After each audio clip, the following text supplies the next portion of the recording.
Are you struggling to get views on your videos, yet you tried everything, or at least you think you did? YouTube titles play a massive role in the success of your videos, and a big role in that are the psychological aspects. In this video, we talk to Jake Thomas, the mind behind Creator Hooks. By using the science of psychology, we will unfold the secrets and give you a step-by-step guide to crafting titles that give you the best possible chance of making a 1 in a million viral video. The first thing that comes to mind with titles is that things don't change that much. So, a lot of titles, I've been doing this since 2021. And if you go in the database and you sort by like oldest, you'll see some titles and you're like, wow, like this would actually work really well today. Or I just saw this work like last week on this title, or a similar variation to this title popped up on my homepage. So a lot of the stuff doesn't change year over year. There are some trends. All we're doing here is like studying psychology. Using psychology is like having a secret recipe to have your titles stand out. Now, within the psychology, we use a concept called curiosity gaps. So one way to develop curiosity in your audience's mind is to open up a loop. Let's say you were in 2014 or 2013, you're BuzzFeed, and you're writing a title like 34 34 national parks you should visit. You'll never guess number 17. That's one way to open up a loop. That was all like clickbaity, and it was just that strategy was so overused.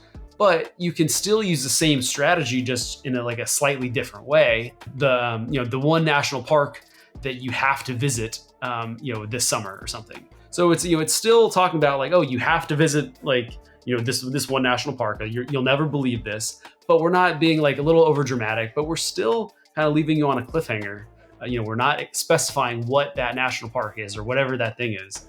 So it's using the same general strategy of building curiosity, opening up a loop, making you wonder, what are they talking about? But in a slightly different way. Psychology hasn't changed in thousands and thousands of years. So if you could just be a master at psychology, then you'll be able to write good YouTube titles, and not only YouTube titles, you'll be able to write good hooks, good thumbnails, good thumbnail text, good emails, good posts on Twitter, TikTok, Instagram, anything. Curiosity is the biggest thing that you can learn that will have the biggest benefit for your business. Yeah, I use this example quite often. Again, Mr. Beast. I was watching one of his videos a few months ago, and it was I think it was a 15-minute video, and I counted 18 curiosity gaps in just a 15-minute video. And what's interesting is they weren't obvious curiosity gaps. If you wasn't specifically looking for them, you wouldn't probably notice them. You'd probably subconsciously notice them,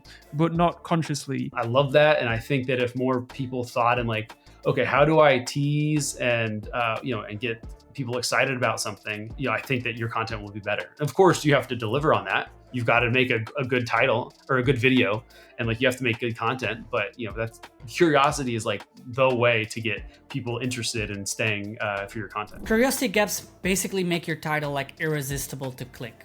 You're teasing them with something further down in the video, and people need to know what the answer is.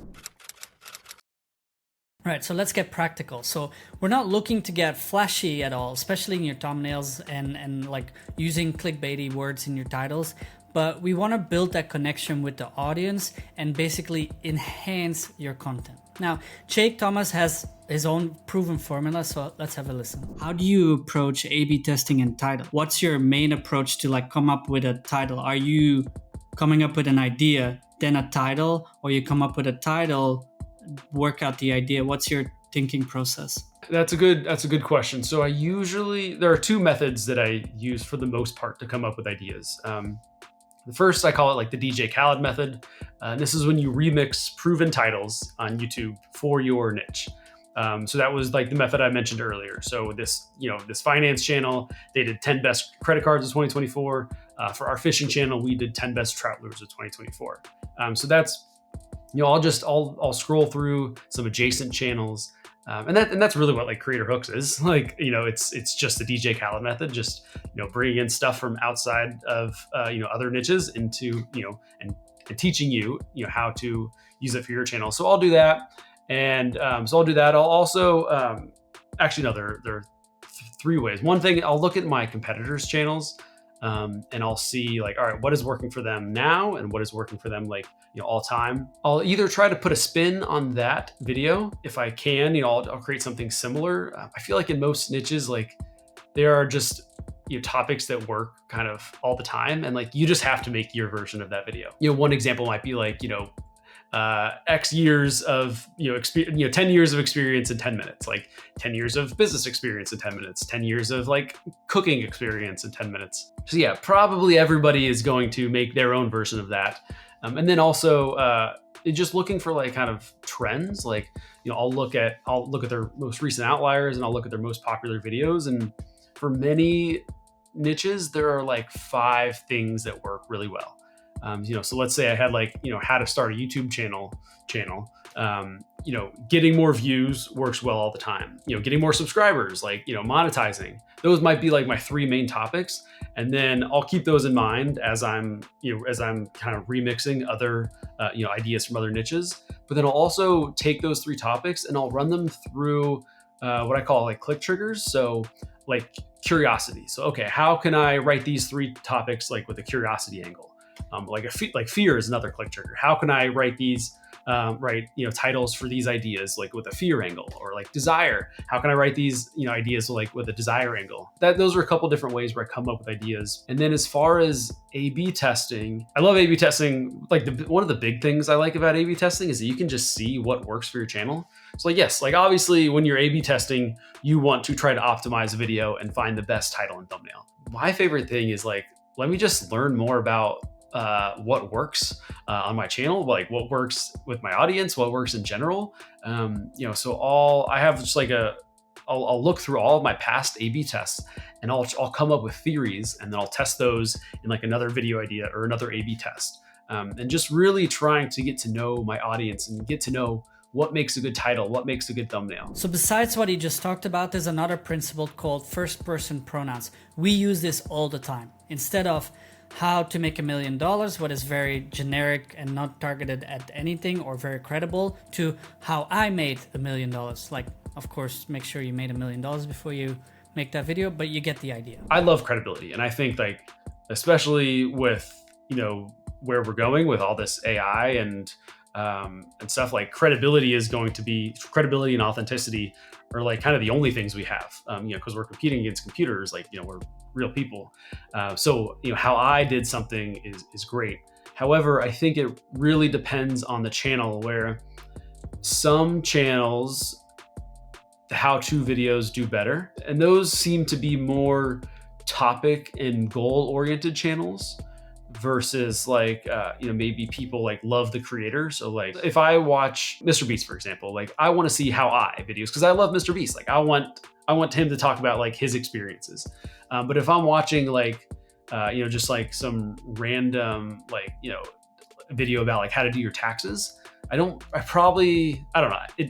If I'm just like searching, I probably want to know, how you can save money on your 2025 taxes or something. So I think it really depends on the channel and the mindset of the audience and the relationship of the creator and the audience. Yeah, indeed. So it makes it so much more personable, like relatable for the audience, and it kind of sets you apart, right? You raise the bar, like you have done it. So Jake created his own title generator called Creator Hooks. It's also a newsletter, so go check that out. But understanding how it works will get you a better idea of how you can come up with your own video titles for better results. Integration and Creator Hooks, is that just based off all the titles you had before, or is there like a prompt integrated, let's say, that like, can you give me a fear-driven, can you give me a desire-driven title on this? The title generator, so you'll describe your video, and then you can choose the click trigger. There are like 30 click triggers. So fear, curiosity, desire, you can open a loop, ask a question, timeliness, time frame, pain point, just 30 different of those. So you can choose the angle that you want. You don't have to, but if you want. And then you say, all right, my video is about this. I want to use, this click trigger. I want to open up a loop. and then generate. And it will go through the database. It will look through the 1,000. Of those 1,000, which of those 1,000 videos open a loop? And then, okay, cool. Let's get inspiration from all these videos that opened up a loop, just to give you a little bit more, a little bit more control. And also it's like, all right, these have proven to be successful on YouTube. My experience, like AI has never generated for me. So like time frame, how to start a YouTube channel in 30 days, or how I got 1 million subscribers in 10 days, or whatever it is. Time frame, stop. So like, why I stopped asking people to subscribe. Stuff like that has worked well in YouTube. Most people don't really think to test those click triggers out. And I think that's been, it's one of the cooler features of the title generator. It's one thing to avoid all these mistakes, but just keep in mind what a title is all about. It's to create the curiosity, it's set the right expectations, and it's to get the intrigue of the viewer, right? You don't want to go too clickbaity because you can hurt your brand. If you're talking about something in the title that is not represented in the video, people will be turned off about it and never come back. If you have the right title connected to the right content, people will make the right connection and come back for more. Awesome, I hope you learned something from this. If you want to do a bigger deep dive into all the strategies we had with Jake Thomas, go check out the episode. Link is in the description.